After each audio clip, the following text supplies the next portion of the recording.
Abra comigo a sua Bíblia no livro de Efésios, capítulo 3, versículo de número 20. Todo mês de maio nós fazemos uma campanha sobre campanha. A palavra campanha significa parte de um exército que se levanta para guerrear.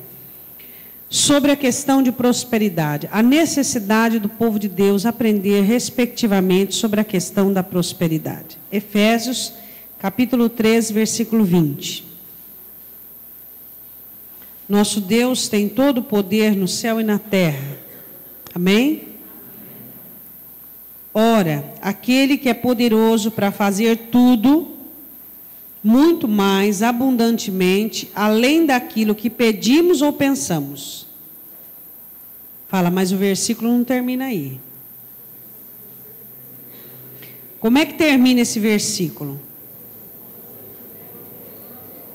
Segundo, ou seja, Deus fará além daquilo que eu peço, além daquilo que eu penso, segundo o poder que opera, não no poder que operou, nem que operará, mas no poder que está vigente operando em minha vida.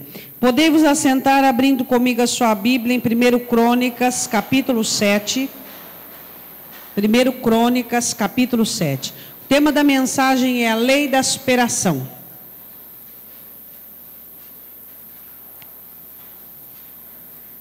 Coisas acontecem conosco. E nem sempre coisas boas acontecem conosco. Às vezes nós somos surpreendidos por coisas ruins que acontecem conosco. 1 Crônicas, capítulo 7, versículo de número 20.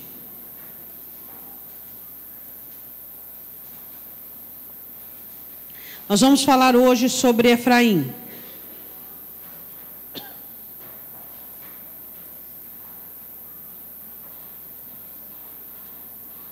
Satanás, ele conta, ele espera que nós sejamos sensíveis e susceptíveis a muitas coisas que aconteceram conosco. Satanás, ele conta muito com situações que afligiram e que tocaram as nossas vidas, para que nós estejamos marcados durante grande parte da nossa história e que nós levemos as nossas marcas tão a sério, e que façamos da nossa tragédia a nossa história de vida. Ele conta com isso.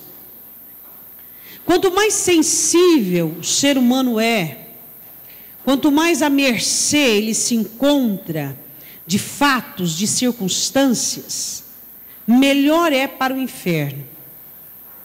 O inferno conta com acontecimentos, sejam eles diretos ou indiretos, para que, aonde esses acontecimentos chegaram, essa pessoa seja de imediato prejudicada por tais acontecimentos. E ele fará de tudo para que haja uma absorção das coisas malignas, ruins. O ponto máximo, assim como uma esponja seca, ela cai em lugar umedecido. Satanás conta que nós absorvamos tudo de ruim que está ao nosso derredor e que aconteceu conosco, porque aí nós seremos portadores dos males que um dia aconteceu conosco. Ele conta com isso, porque isso tudo que nós acumulamos durante a nossa jornada funcionará diretamente nas mãos dele para que a nossa vida seja diretamente prejudicada. Bom, 1 Crônicas capítulo 7, versículo 20, vamos ver aí. E os filhos de Efraim foram Sutela, seu filho Bered, seu filho Taate, seu filho Elada, seu filho Taate. Aqui está falando dos filhos de Efraim. Você lembra quem foi Efraim? Quem é que foi Efraim? Efraim teve um pai magnífico. Poucos personagens bíblicos conseguiu suplantar ao pai de Efraim. Pensa em um homem íntegro. Pensa em 100% de honestidade. Pensa em amar a Deus acima de todas as coisas. Pensa em alguém incorruptível. Pensa em alguém grato. Pensa em alguém que nunca murmurou. Pensa em alguém capaz de sonhar. Pensa em alguém capaz de realizar 100% os sonhos de Deus. De quem que eu estou falando? José. Efraim teve um pai magnífico. Pensa em uma pessoa magnífica. Em uma pessoa que não tem o que falar dele. Vamos lá, em Gênesis 41, quando José tem o seu segundo filho. Vá lá comigo. Fica aberto aí em 1 Crônicas. Gênesis 41, 52. Ele teve o primeiro filho e ele diz: você vai se chamar Manassés, porque Deus me fez esquecer do meu trabalho e da casa do meu pai. Gênesis capítulo 41, versículo 52. Ele tem o segundo filho. Vamos lá, abriu aí?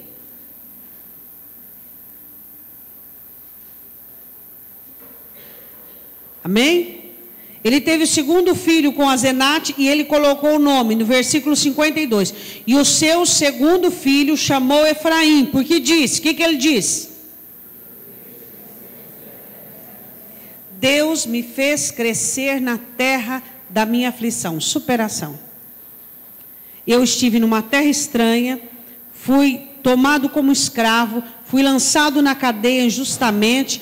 Todos os lugares onde eu estive, Deus fez prosperar a minha vida. Então ele diz assim: Deus me fez crescer, não numa terra boa, não numa terra fértil, não numa terra com condições. Deus me fez crescer na terra da aflição. Agora volta comigo em 1 Crônicas. Vai lá, 1 Crônicas 7. Bom, você começa aqui entender que Efraim recebe um legado, um nome, dedicação, exemplo. Foi abençoado pelo avô. Era o menor, mas quando Jacó foi pôr a mão nos dois, o que aconteceu? Ele colocou a mão direita em quem? Em Efraim e a mão esquerda em Manassés, sendo que seria o contrário. O mais velho herdaria a bênção e o mais novo que sobrava. Ele fez o contrário, colocou a mão direita em Efraim, dizendo assim. Aí José diz: não, pai, esse aqui é o maior, Manassés é o mais velho. Ele falou: não, filho, o menor será o maior. Efraim recebe tudo o que precisaria para superar qualquer situação difícil. Ele recebe pai, a bênção do avô, ele recebe condições, ele recebe bênção, ele é recebido, que não tem tribo de José, ele é recebido como uma das tribos de Israel, tudo. Só que esse moço, eu não sei o que acontece, nós não vamos aqui puxar essa conversa, né? Existem pessoas que elas são plantadas em boa terra, em boas condições, comparado às outras, porque às vezes ela acha que a condição dela é ruim, né? Ela tem uma profissão, ela tem talento, ela tem força, ela tem inteligência, e mesmo assim não vai. Não consegue superar. Qualquer vendaval tomba, qualquer tempestade definha, qualquer impedimento, não consegue. A profecia que havia sobre José é um ramo frutífero plantado junto ao muro, ele sobe e avança. Efraim recebe a bênção do avô, a bênção do pai, ele recebe um nome abençoado, ele recebe tudo do bom e do melhor, mas ele tinha uma condição emocional muito ruim. Nós não estamos aqui para julgar a vida emocional de Efraim. Nós estamos aqui para salientar o que é que isso leva. Se você for uma pessoa sensível ao extremo, você será prejudicado, seus filhos serão prejudicados, sua vida financeira será prejudicada, toda a sua vida será prejudicada. O que nós precisamos entender que a nossa sensibilidade, ela tem que ter um limite. A sua absorção do problema, ela deve ter um limite. Quando você começa a perceber que o seu problema está invadindo, está conseguindo minar força, abater o ânimo, está conseguindo sucumbir você, é hora de você dar um breque. É hora de você fazer uma barreira. Porque quando você se der por conta, você está entregue àquela situação e aí você não tem mais um problema. O problema já entrou dentro de você e você tem vários problemas. Quando uma situação faz parte da sua vida, você não tem mais um problema. Você tem uma complicação na sua vida. A Bíblia diz assim no versículo 21, vamos lá. Que este homem teve 2 filhos ladrões. Quem é que quer ter um filho ladrão? Ninguém. Um avô, José, justo, íntegro, um bom pai e 2 filhos ladrões. Mas eles foram roubar de gente errada. Porque tem gente certa? Não. O olho deles era tão grande, que eles viram o povo de Gate. Quem é que veio de Gate? Quem que morava em Gate? Você lembra? Golias. Gate era a terra de gigante.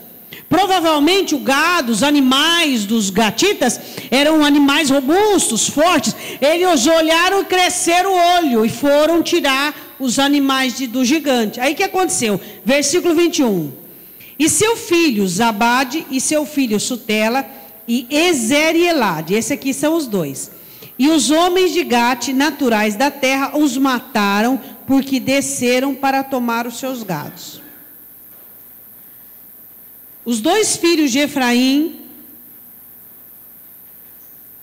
quiseram prosperar por meio ilícito. Não funciona. A prosperidade, para que ela seja bênção, ela tem que ser lícita. Por quê? Porque senão você toma aqui e perde lá. A coisa com Deus é tão séria, que você tem que ser fiel no mínimo. Porque se você não for fiel no mínimo, no muito você não vai ser fiel. Porque a coisa vai desandar na sua mão. Você tem que ser fiel. Um palito de fósforo que é da outra pessoa, é da outra pessoa. Um pozinho que sobrou, que é do outro, não é seu. Por quê? Porque se você começa a abrir brecha para tomar aquilo que é do outro, daqui a pouco a maldição está incrustada e você não consegue. Tem gente que se alegra em ter algo que é do outro, se alegra em lesar, em prejudicar, em destruir, em tirar. O que aconteceu com 2 filhos de Efraim? Eles olharam o gado dos gatitas e disseram assim: nós vamos roubar. A sua prosperidade, ela tem que vir lícita. O que é seu, o que é seu, o que é do outro é do outro. Tem que ser abençoada. A Bíblia diz assim, que aconteceu uma tragédia na família de Efraim. 2 filhos morreram. Ele tinha mais filhos, mas 2 filhos morreram. Eu quero começar aqui a falar sobre tragédias. Quem é que planeja a tragédia? Quem é que espera a tragédia? Quem é que está preparado para uma tragédia? Ninguém. Paulo diz que nós devemos estar preparados para o dia mau, mas nem toda a preparação que nós temos, muitas vezes é suficiente para o grande mal do dia mau. A questão é que coisas ruins acontecem com pessoas boas. Bons amigos são traídos, pessoas fiéis são traídas. Isso aí o escritor Eclesiastes diz. Pessoas que plantam coisas boas podem receber na vida delas pessoas ruins que fazem coisas más com elas. Isso nós temos visto de fardo. Agora a questão é, como é que é o nosso poder de reação diante de circunstâncias como essa? Porque nós ainda estamos no mundo, é ou não é? E Jesus diz, no mundo tereis aflições, mas tende bom ânimo, porque eu venci o mundo. Então ele não esperava que os filhos iam ter tal atitude e ia acabar morrendo. Mas aconteceu. Mas o pior não foi isso. O pior não é a tragédia. O pior é o rastro dela. é o que ela deixa. Porque os 2 filhos dele que morreu e pronto. Mas o pior foi o que ficou. O pior é a marca. O pior é a ferida. O pior é a dor. O pior é a decepção. O pior são os vivos que não conseguem reagir adequadamente às situações ruins. O Evangelho, ele nos capacita até para nos adequarmos às situações ruins. O reino de Deus é feito de bons homens, de boas mulheres, das quais, vez por outra, são acometidos de coisas ruins e que precisam aprender a sobreviver a essas coisas. A questão é, se você absorver o mal da maldade e trazer para você, você se tornará uma pessoa má. Quem é responsável pelas personalidades rebeldes, pelas pessoas iracundas, pelas pessoas frias e calculistas, senão os males que acometeram, né? E aí o que aconteceu com essa pessoa? Simplesmente ela absorveu o mal da maldade. Simplesmente ela absorveu o mal daquela situação ruim que aconteceu com ela. Efraim nunca mais se levantou depois do fato. Eu não sei se foi culpa. Eu não sei se ele... Eu sei que toda a família dele foi estragada porque ele perdeu 2 filhos. Mas escuta, quantos filhos ele tinha aqui a mais? Ele tinha muitos outros filhos. Tinha ou não tinha? Quando uma coisa acontece de ruim com você, quantas outras coisas boas restam? Às vezes nós somos muito ingratos. E isso é em todos os sentidos. Lembra daquela história? Uma pessoa fez uma coisa ruim para você, mas fez 9 boas. Você pega as 9 boas, joga na lata do lixo e enfatiza 1. Pera um pouquinho. Será que nós somos tão loucos para fazermos isso? Acontece uma coisa ruim com você, mas tem 20, tem 30 coisas boas. Uma pessoa falou uma palavra ruim para você, mas ela já falou 1000 palavras boas. Aconteceu uma perda com você, você perdeu alguém, alguém te decepcionou, mas você tem muitas outras pessoas ao seu redor. Sabe, irmãos, a nossa ótica, ela é muito singularista. Nós não temos um olhar abrangente, geral. Nós deveríamos ser menos tolhidos e mais abertos de visão. Por exemplo, você convive com o seu cônjuge faz uma coisa ruim, você martela naquilo 1 ano, 2 anos, e ele faz 10.000 coisas boas e as coisas caem no esquecimento. Pelo amor de Deus! Deus faz o contrário conosco. O que Deus faz? As coisas boas que você faz, às vezes 1, às vezes meia, às vezes 1/3, Deus salienta, Deus recompensa, Deus traz colheita. Por que nós não aprendemos com Deus a tratar as coisas com uma visão mais ampla? E os seus erros, o Senhor cobre, joga no mar do esquecimento, perdoa, ajuda. E por que nós não podemos fazer o mesmo? Vamos cair ali lá aquilo que o Senhor Jesus diz, daquele que foi perdoado 50 e 500 e não perdoou 50? Olha de uma maneira abrangente, olha de uma maneira pluralista. Comece a enxergar as boas coisas. O que aconteceu com Efraim? Ele tinha mais filhos, mas porque ele perdeu 2 filhos, a vida dele acabou e enterrou ali. Você planeja alguma desgraça, alguma miséria, alguma praga na sua vida? Não. Mas você sabe que o homem gostou tanto da palavra desgraça, que ele resolveu pôr o nome num filho dele, desse nome aí. A coisa foi feia, meu irmão. Existem pessoas que quando sofrem uma tragédia nunca mais se levantam. Não é porque Deus falhou, Não é porque Deus não amou, é simplesmente uma opção. Quantos foram abandonados, rejeitados?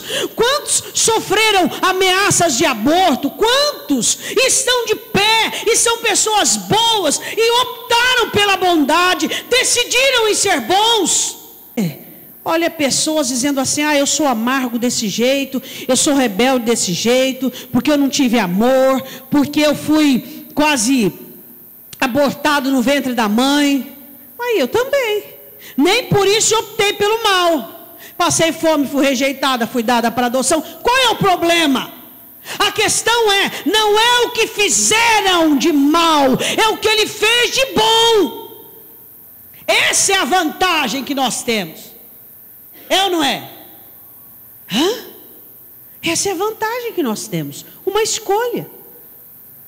Agora, você pega todos os males que aconteceu com você, e aí você absorve os males e se torna uma pessoa má. E vem o Evangelho, e vem o Espírito, e vem Jesus Cristo, e vem os irmãos, e vem a palavra, e vem a igreja, e nada dá jeito na sua vida. Nada dá jeito. Qualquer coisa, espetou, sai veneno. Espetou, sai amargura. Espetou, o que é isso, meu irmão? Onde é que está o poder e a rendição a Cristo? Onde é que está o poder que opera em nós? Onde é que está o poder do amor de Cristo? O poder da superação? Zaqueu superou críticas, cobiça, problemas interiores. O filho pródigo superou a ambição, superou a cobiça. Superação. Você precisa superar os males que acometeram a sua vida, porque senão você vai ficar enroscado. Não adianta você ficar lamentando a sua sorte, trazendo azar. Ele colocou o nome do filho dele de azar, má sorte, infortúnio, desgraça. Imaginou uma coisa dessa, hein? Vamos lá. Por isso, versículo 22, Efraim, seu pai, por muitos dias, durou, hein? O chorou. E vieram seus irmãos para o consolar. Chorou, chorou, chorou, chorou. Depois de 3 dias fede. É ou não é? 4º dia está fedendo, meu irmão. Tem gente que ele está cheirando mal por dentro, porque aquela rejeição do ventre ainda perdura, porque aquela amargura da rejeição. Cadê Cristo? Cadê Jesus? Cadê o amor de Deus? Cadê a alegria da salvação? Cadê a celebração? Eu sou amado por Deus, escolhido pelo Senhor. Oh, meu pai, quando me teve, diz assim: Deus me fez crescer na terra da aflição, fertilidade, bênção. Meu avô me abençoou, disse que eu seria o maior. E aí, cadê tudo isso? Joga na lata do lixo. Seu nome escrito no livro da vida, palavra profética sobre você. E aí, o que você vai fazer com suas dores? Permitir com que ela sucumba toda a dor de Cristo na cruz do Calvário, para que você fosse uma pessoa inteira, para que você fosse alguém resolvido? Pessoas que não são resolvidas lançam para os outros resolverem suas neuras, suas dores, seus pesares. E aí, coitado de quem está perto de quem é mal resolvido. Você tem que ser uma pessoa bem resolvida. Tá, não mereci, e daí? Aconteceu. Qual é o problema? O que você vai fazer agora? Você vai permitir que essa maldade te torne uma pessoa má, intragável, onde o evangelho não funciona? A Bíblia diz que o pranto dele não passava, o choro dele não passava, a dor dele não passava. Se a sua dor não passar, a miséria é certa. A miséria, meu irmão. Miséria em áreas: casamento, financeiro, saúde. Dores trazem enfermidades. Dores trazem miséria. Fica curtindo a sua dor. Fica curtindo os seus pesares. Fica chorando o que foi. Já aconteceu. Ah, mas eu não me perdoo. Se perdoa, porque Jesus te perdoou. Já foi, já era. Vão partir para frente.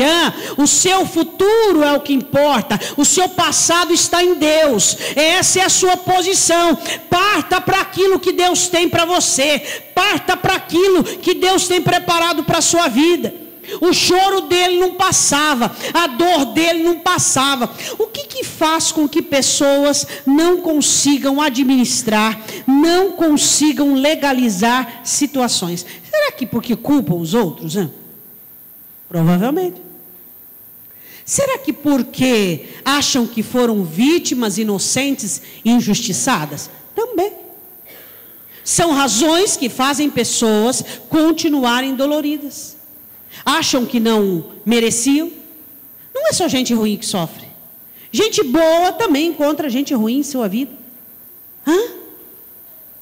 E o pior não é você encontrar uma pessoa ruim. O pior é você se tornar como ela. Isso é o pior. É você ter aceitado de tal maneira as maldades e se tornar mal com você e com quem está perto de você. Isso é o que é pior. Não é ruim eu ter encontrado gente ruim, gente que me violentou, que me machucou. O pior é eu me tornar um instrumento de violência, um instrumento de maldade, ao invés de me tornar um instrumento nas mãos de Deus de bênção, de alegria, de festa, de recompensa na vida dos que me circundam. Nós temos bons encontros e maus encontros. Encontramos na vida boas pessoas e encontramos pessoas ruins. A questão é que você encontra gente ruim e elas têm que passar pela sua vida e não permanecer como marca na sua história. Seja mãe, seja pai, seja irmão, seja quem for. Encontrar gente ruim é fatídico. Agora, você se tornar ruim como uma pessoa que te fez o mal, peraí, cadê a obra do Evangelho? Cadê a obra de Deus? Cadê o sangue de Cristo? Efraim não se levantava. Efraim não conhecia a superação. Você já superou os males que você viveu? Ou será que você ainda manqueja? Ou será que você ainda sofre? Ou será que você ainda é limitado? Ou será que você ainda é rebelde? Ou será que você ainda é irritadiço? Ou será que você ainda é amargo? Ou será que a sua ótica é ruim? Você olha para a flor, não tem beleza. Você olha para o sol, não tem vida. Você olha para boas pessoas e só faz o mal e pensa o mal. Meu irmão, cadê Cristo na sua vida? Onde é que está Jesus em nós? Onde é que está a operação do sangue de Cristo? Anulando toda condenação, anulando toda má sorte. Quando o Senhor Jesus olhou para os discípulos e viu a tristeza que a revelação da partida dele causara, ele disse: eu vou rogar ao Pai e ele vos enviará o Consolador, que esteja convosco todos os dias. Para que serve o Espírito Santo de Deus, senão para sarar a sua dor e não permitir que você se torne uma pessoa amarga. Uma pessoa que quando abre a boca sai de baixo. As pessoas têm medo de conversar com você. Têm medo de ouvir o que você tem a dizer. Sua palavra não é temperada com sal. Sua palavra é temperada com amargura. Semeia desânimo, semeia desabores, semeia coisas ruins. Vença a sua dor. Jesus Cristo morreu na cruz para que você fosse um vencedor de dores. A palavra do Senhor ainda continua dizendo que o consolo humano não resolveu. O consolo humano não resolve, viu? Não resolve. Geralmente pessoas amargas têm boas pessoas ao lado delas, mas não resolve. Olha uma pessoa amarga para você ver. Se é amargo, olha do seu lado para você ver se tem uma pessoa boa. Deus colocou uma pessoa boa do seu lado. Só que pessoas amargas mutilam, tulem boas pessoas. E o consolo humano não resolve. A Bíblia diz assim no versículo 23: Depois ele coabitou, foi dormir com a esposa de novo, e ela concebeu, e teve um filho, chamou-o Berias. Berias significa má sorte, azar, desgraça, infortúnio. É o som da palavra hebraica. Berias. O homem não recebeu um bom nome? Por que ele fez mal para o filho?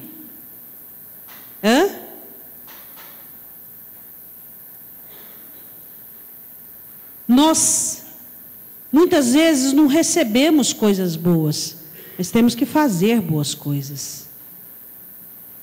Esse é o Evangelho. Este homem recebeu algo bom e não foi capaz de fazer algo bom. Ele recebeu um nome maravilhoso, superação, fertilidade, e deu um nome miserável para o filho. O que faz alguém fazer pior? O que leva alguém a piorar a situação? Jesus não foi lá onde você estava, naquela maldição, não arrancou você de lá, não tirou você das trevas, não te deu um futuro, uma vida. Ou por que é que nós não vamos fazer o melhor com aqueles que nos cercam? Vamos ser instrumento de Deus, vamos ser bênção na vida daqueles que nos cercam. Meu irmão, o porquê nós não vamos fazer o melhor? O porquê temos recebido o melhor da parte de Deus? O novo nome escrito no livro da vida, cobertura com sangue, Espírito Santo, igreja, palavra, comunhão, santidade. E por que nós não vamos fazer o melhor por aqueles que nos cercam? O porquê que vamos causar celebração de mazelas e de misérias? Tem gente que gosta de celebrar o mal. Tem gente que gosta de enfatizar o mal. O mal você tem que esquecer. Não fale sobre o mal, não converse sobre o mal, não lembre sobre o mal. Morreu, acabou. Não escuta má notícias, como diz Provérbios. Não fale sobre o mal, não fale.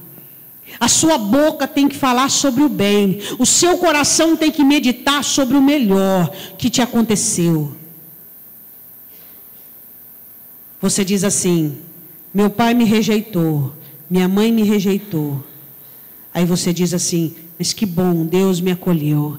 Antes que eu o conhecesse pelo nome, Ele me deu um nome e um sobrenome. Ele cuidou de mim. E vai puxar na memória os momentos da infância, de preservação, de cuidado, de milagre. Vai celebrar a glória do Senhor. Vai celebrar a mão de Deus quando você nem sabia quem era.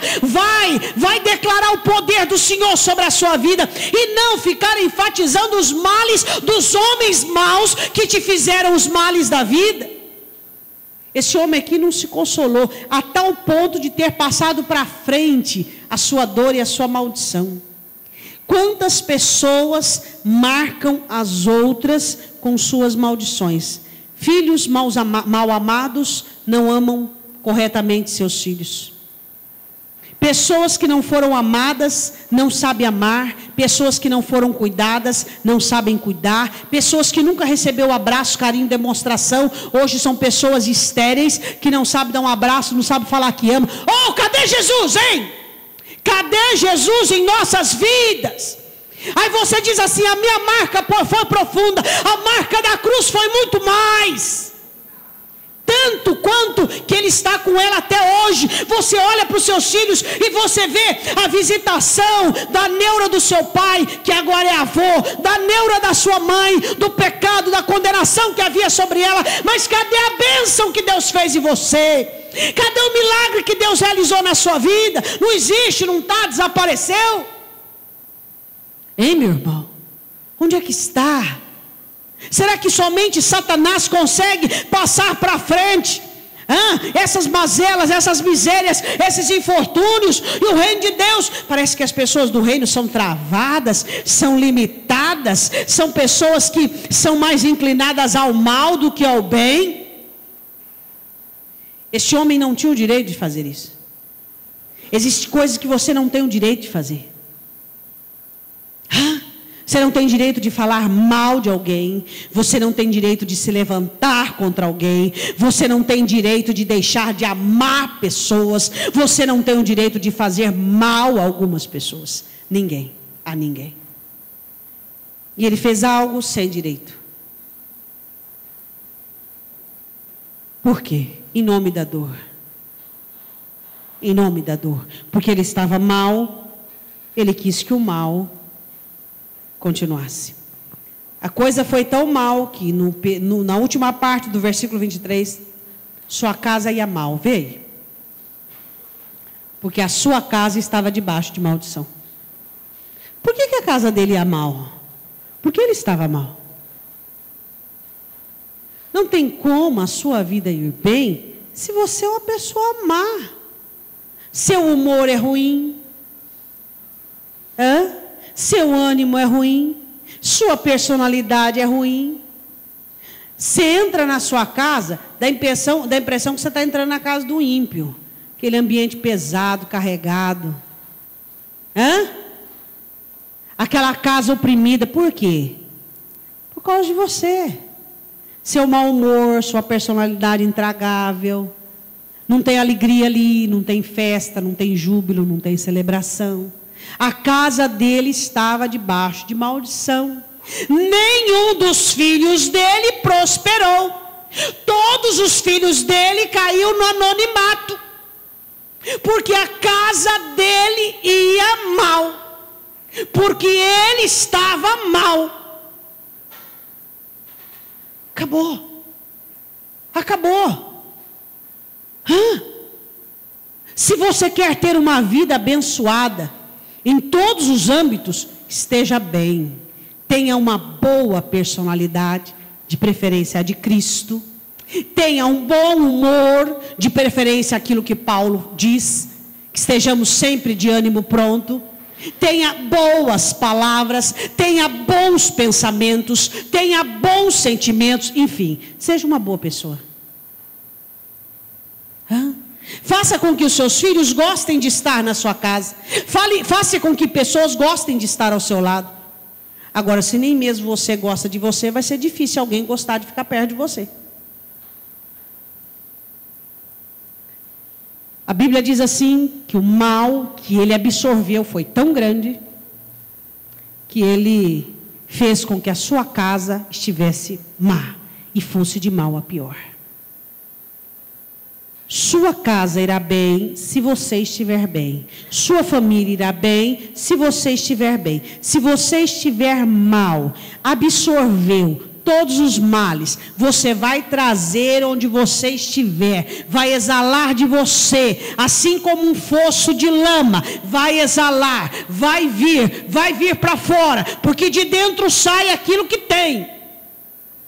Todos os filhos dele caíram no anonimato, homens. Mas Deus, que é grandioso, agora que você vai falar assim, cadê a mensagem, a lei da superação? Até agora nós não vimos superação de ninguém. Será? Olha para o teu irmão e diga assim, será? Fala o nome dela. Foi Será. Você sabe o que é na época de Jesus já era difícil? Você imagina nessa época que nascer mulher, complicação que era? Complicado, né? Muito complicado nascer mulher aqui nessa época. A mulher nem contada não era. Muito complicado. Mas ele teve uma filha que olhou para o pai, olhou para os irmãos e falou assim, não quero isso aí para mim não, hein? Não quero isso aí para mim não, hein? Olha para o seu irmão e diga assim, em Cristo você tem escolha. Paulo diz, quem nos condenará? Se é Cristo Jesus quem morreu por nós, quem ressuscitou e que nos deu o poder de alcançarmos além daquilo que pedimos ou pensamos, segundo o poder que opera em nós, amém? Aquela moça olhou para o pai, olhou para a família, olhou para os irmãos e disse assim, não, eu não. Ela venceu. O azar da casa e da família, a maldição. Ela venceu a má sorte da família, Foi contra todas as regras da sociedade masculina que havia e de toda a cobrança e todos os impedimentos impostos a ela. Superação. Sabe o que essa moça fez? Ela foi uma boa dona de casa. Mais que isso. Sabe o que essa mulher fez? Ela criou gado.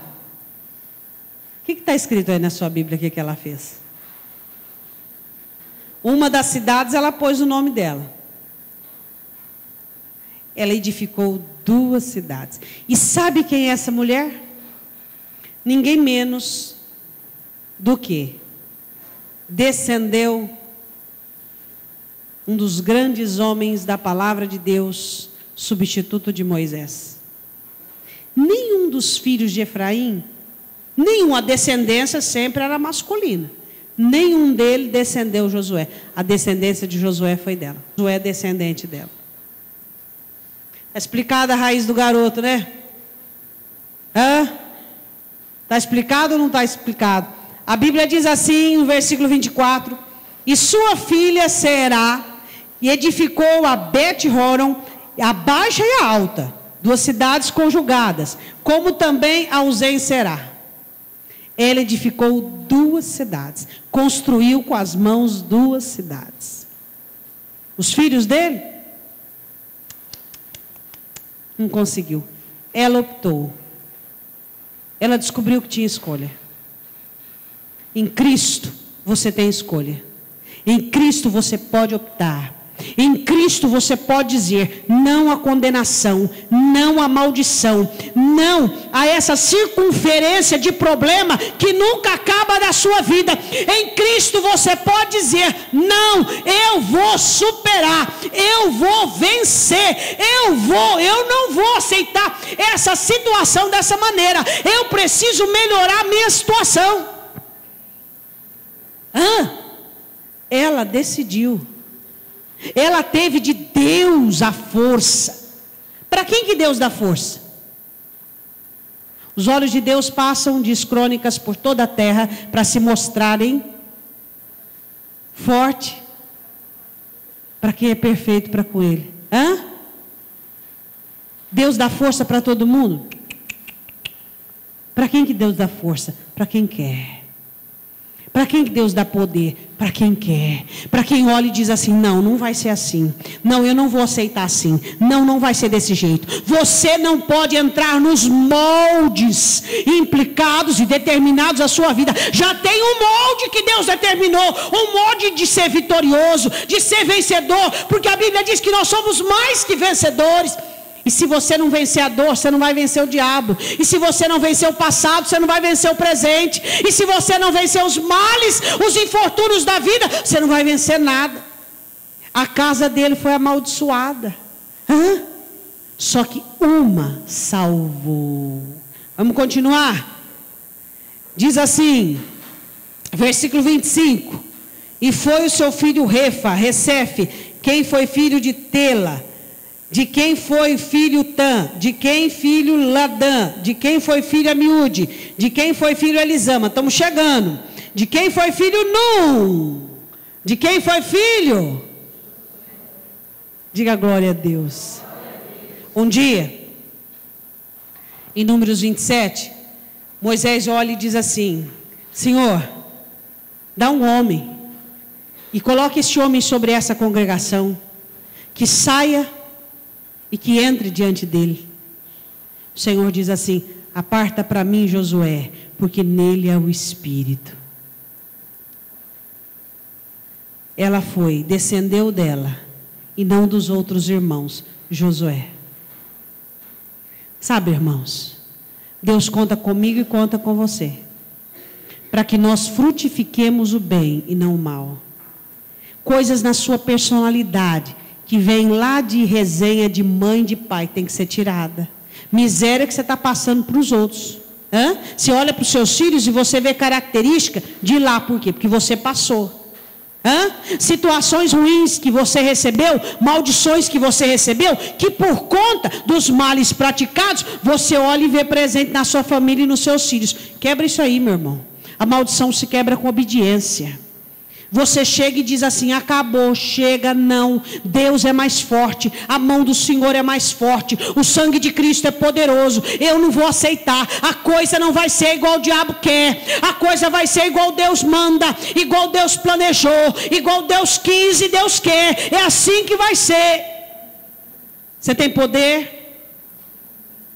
Você tem que ter poder, porque a Bíblia diz que Deus faz além daquilo que pedimos ou pensamos, segundo o poder que é operante dentro de nós. Havia um poder operante dentro de Será. E ela diz assim: a coisa não vai ser deste jeito. A minha vida será diferente. E ela levantou cidades, edificou, trabalhou, prosperou. E os irmãos dela, tudo na miséria, no anonimato, sem nome. Só ela fez história. Numa sociedade masculina, cheia de preconceitos, sem condições humanas, sem condições sociais. Mas pela decisão, ela disse: assim comigo não vai ser. Só está faltando isso para você, não é não? Jesus você já tem? Já tem Jesus? Então não te falta nada. Mas Jesus ainda não deu conta? Que pai poderoso, que mãe poderosa, que esposo poderoso que você um dia teve, que amigo poderoso, que fato poderoso, que mal poderoso. Jesus não é mais poderoso que tudo isso aí, não? Mas sabe o que é, pastor? Eu estou planejando a minha libertação para 2017. Tem gente que é assim, ele planeja um dia. Por enquanto ele está gostando dos males. De ser mal, de ser sem educação, de ser mal educado, de ser ignorante, de ser... Ele planeja para 2018, 2017 ele melhorar. Até lá, quanta gente você planeja? Ofender, magoar, entristecer. Quanto você planeja perder? Quantas maldições você vai proliferar? Sua libertação, ela teve uma data marcada assim. Não é a de hoje, mas foi há 2000 anos atrás. Lá na cruz de Cristo, ele diz: tudo está consumado, nas tuas mãos eu entrego o meu espírito. Lá foi proclamada a sua libertação. E você, se você quiser, você pode. Se você quiser, esse é o poder que opera em você. Se você quiser dobrar o joelho no chão e dizer: chega, acabou, não mais, nunca mais. Eu quero o melhor de Deus para mim.